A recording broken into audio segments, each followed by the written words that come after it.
ষষ্ঠ থেকে নবম শ্রেণীর ষান্মাসিক সামষ্টিক মূল্যায়নের সূচি প্রকাশ। চলতি ২০২৪ সালের শিক্ষাবর্ষের ষষ্ঠ থেকে নবম শ্রেণীর বিষয়ভিত্তিক ষান্মাসিক সামষ্টিক মূল্যায়নের সময়সূচি প্রকাশ চূড়ান্ত করা হয়েছে।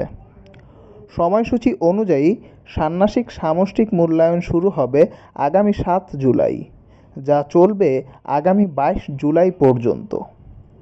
বুধবার ৮ মে মাধ্যমিক ও উচ্চশিক্ষা অধিদপ্তরের মাওসী সহকারী পরিচালক মাধ্যমিক ২ এস.এম. জিয়াউল হায়দার হেনরি স্বাক্ষরিত অফিস আদেশ থেকে এ তথ্য জানা যায়।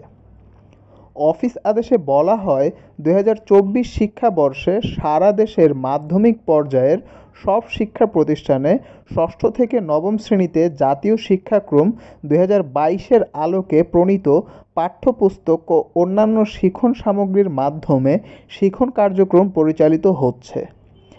একই সঙ্গে শিক্ষাবর্ষের শুরু থেকে শিখনকালীন মূল্যায়ন কার্যক্রম চলছে।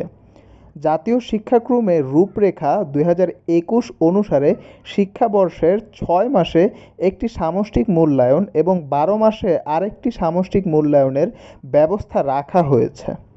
সেই অনুসারে জুন মাসের শেষে বা জুলাই মাসের প্রথম সপ্তাহে ষান্মাসিক সামষ্টিক মূল্যায়ন সম্পন্ন করা প্রয়োজন।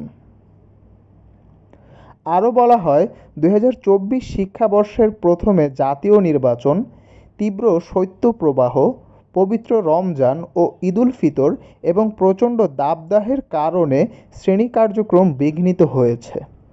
তাই জুন মাসের শেষে ঈদুল আজহা ও গ্রীষ্মকালীন ছুটি থাকায় ষান্মাসিক সামষ্টিক মূল্যায়ন জুলাই মাসের ৭ তারিখ থেকে শুরু হবে।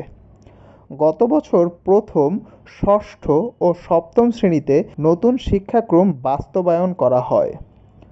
চলতি বছর বাস্তবায়ন করা হয় দ্বিতীয়, তৃতীয়, অষ্টম ও নবম শ্রেণীতে।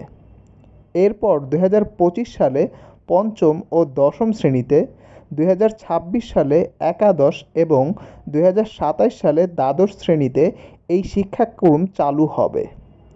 পরীক্ষামূলকভাবে এসব শ্রেণীতে প্রণয়ন করা হয়েছে পাঠ্যবই।